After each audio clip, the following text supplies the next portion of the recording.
नागपुरातल्या सेवा सदन शिक्षण संस्थेच्या 97व्या वर्धापन दिनानिमित्त स्वर्गीय रमाबाई रानडे शिक्षण प्रबोधन पुरस्काराचं मंगळवारी वितरण करण्यात आलं। यंदाचा पुरस्कार भटके विमुक्त कल्याणकारी परिषद संचलित पालावरची शाळेला देण्यात आला।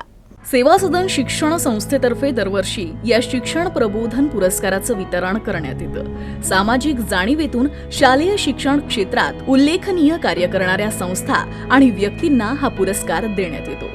यंदाचा पुरस्कार विदर्भातल्या दुर्गम भागात पाड्यावर जाऊन भटके विमुक्त जातीतील मुलांना शिक्षण देणाऱ्या पालावरची शाळा चालवणाऱ्या संस्थेला देण्यात आला आहे। सेवा सदन शिक्षण संस्थेच्या अध्यक्षा कांचनताई गडकरी, सामाजिक कार्यकर्ते शंकर मुरारका यांच्या हस्ते पुरस्कार प्रदान करण्यात आला। इन्होंने मुरारका ग्रुप के माध्यम से 500 से अधिक लोगों को रोजगार प्रदान